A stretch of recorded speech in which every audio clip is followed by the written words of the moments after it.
at me. When Remember, you point at me, does that mean go? Me pointing at you means start speaking. There was a couple of points, though. I thought he was counting down. There's been a lot of pointing the last couple of days.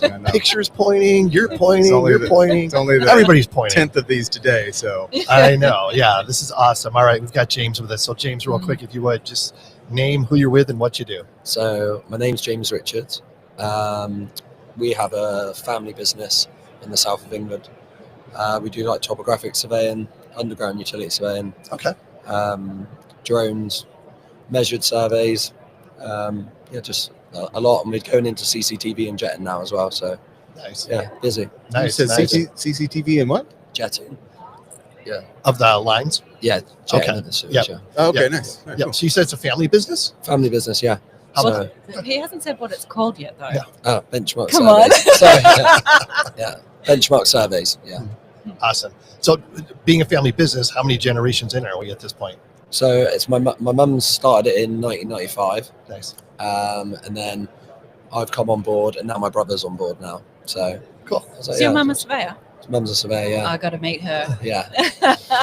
So your mom's a surveyor. You're a surveyor. Your brother's a surveyor. Yeah. So what is it like to become a surveyor in the UK? What does that process look like? Difficult at the moment. Yeah, I would say really difficult. There's not many.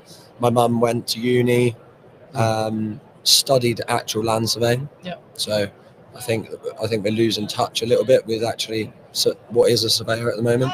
That's a great question. Because the courses over there are like a geomatics or a something like that course, and so you can go on the other areas. The Surveyors Association have a course, and they do like a 2-year course, and you can go away in block weeks, and you go away and you can become, but you don't need to do that.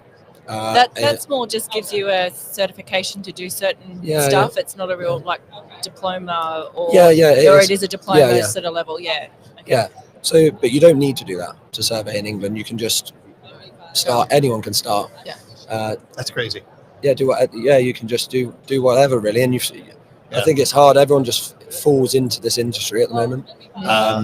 There is no.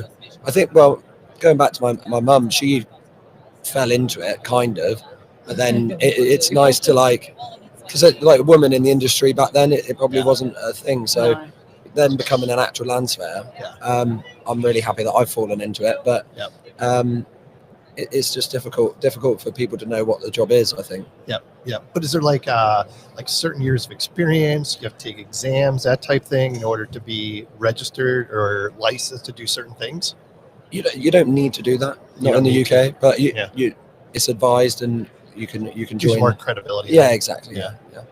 Do you have a land cadastre or how did your boundaries work over there, and that's where does that registration thing come in for that side of it? Yeah, so there's like the charterships in the UK, so you can become chartered, and that's kind of like letters after your name, and you're seen as like high regard really in the surveying industry. But like I said, in the UK, you don't need to do that. So you can go and do boundary surveys. It's a big issue in the UK. A concern. Yeah. I was going to say, do you take issue with that, or does it seem to work out okay? I think it works out okay, but it's a backward way of doing it. Land registry in the UK is so poor compared to other parts. Like I see photos of the guys in America. Oh yeah. And they find, when they dig and have, is it a monument? Monument. Like a monument corner. Yeah. And I'm like, in England, why have they not done that? Why? Yeah. Why? But there's a 1,000-year difference in age, right? Yeah. But even more reason that they should have something like that. No, you think the opposite? I think the opposite. I think that we're lucky to, as you'd like to brag, all the founding fathers in America were surveyors, so they set it up the right way. In the UK, there are no founding fathers. It was, 1 billion years old, and there was an actual rock. Then it probably moved, and they just didn't have that.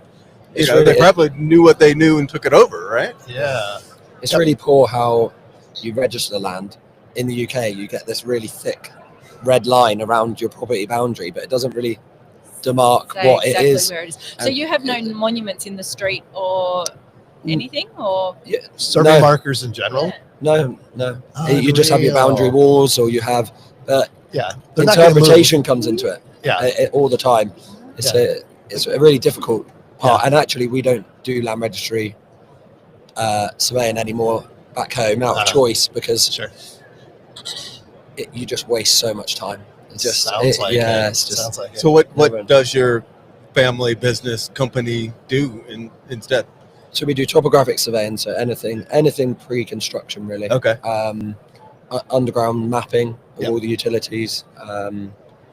It's just anything pre-construction really, from really, really small extensions on a bungalow to thousands of homes.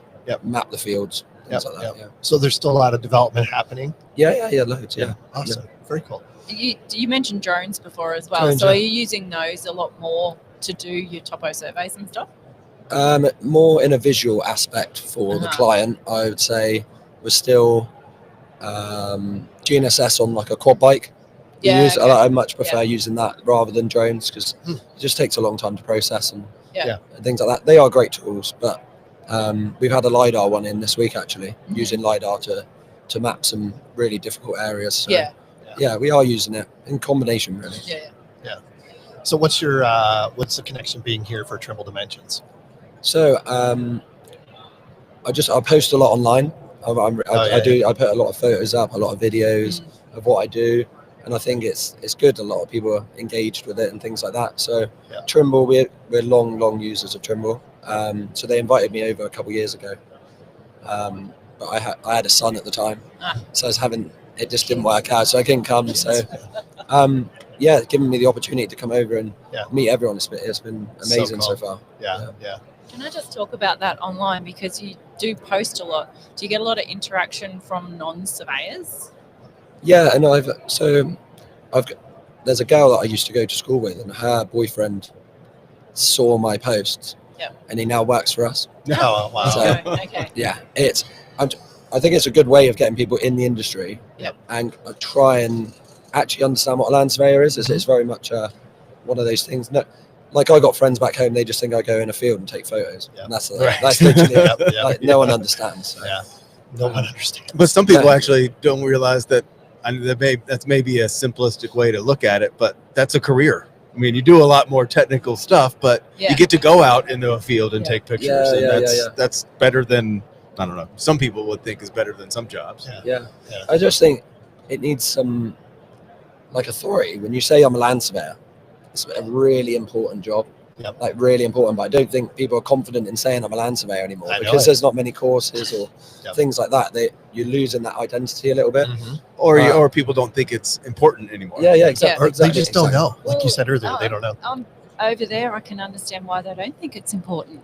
Really? I mean, we have our boundary structures and everything remains on that, but they don't have that over there in that sense. So anybody can pick up a drone, anybody can pick up a GPS and walk around, and they might not be getting.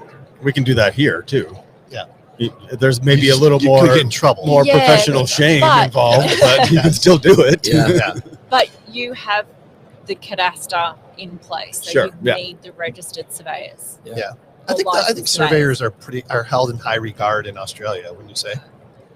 Well, those that know about us. Yeah, but I'm saying though, it's like a respected profession. It is, because we push the boundary side of it. There you go. That's one of the differences. Boundaries is only a small part in what we do. Though boundary surveying is small. You can specialize in that at home. You can specialize in it, but it's not massive. It's not a massive aspect of what surveying is for us in the UK, I don't think. Are you seeing a lot of the same adaptation of the drone and geospatial technology in the construction and on the contractor side? Yeah, I think it's boys and the toys at the moment. Yeah, I think it's just like get as many toys as you can. And then which has been great, because it's evolving all the time. Something I've spoken about in the past is I'm only 31, but in the last 10 years from where I've been surveying, it's just changed. It's crazy. I sound like an old man. Right. That's my point, is that I just sound so old. I'm like, You when did? I started, back in my day. Yeah. You don't know at what point you went from a young person in this business to an old person, but it has happened. It has happened. It has happened. Yeah. On that note, what do you love about surveying? Just being out. I love it. Every day is a challenge, and I think it's a profession that you just continuously learn. Every single day is a new thing. You're learning and you're learning and you're learning new equipment, meeting new people. And like underground utilities has been my thing, and I'm really, really interested in learning loads more with that and going really in depth. So I've reached out and got some like books and things like that, and I'm going through all of that at the moment. Just really delving into what GPR is, and it's just great. I can always learn, and it's every day's a challenge, and that's what I enjoy the most. Yeah. Well, how can people find out more? How can they find you? So let's just search Benchmark Surveys anywhere really. Look on Instagram. I've actually got a podcast coming out in the next couple of days. I'll be releasing called That's amazing. We are very much supporting of that. The Benchmark podcast, that would be called. So Cool. that comes out in a couple of days. Awesome. So yeah, amazing. You got a lot going on. Yeah, a lot going on. Yeah. Well, it's been great to meet you. Yeah, lovely. Thanks for your time. Yeah, thanks for your time. Thanks, James. Good job. Sorry. Lovely. Thank you very much for having me on. You were doing that thing where you're talking to Kent and that microphone's here, and I was trying to like tell you to move your face back. Which what color would you like, James? I would like. Do you know what? I'm missing the black one, I think.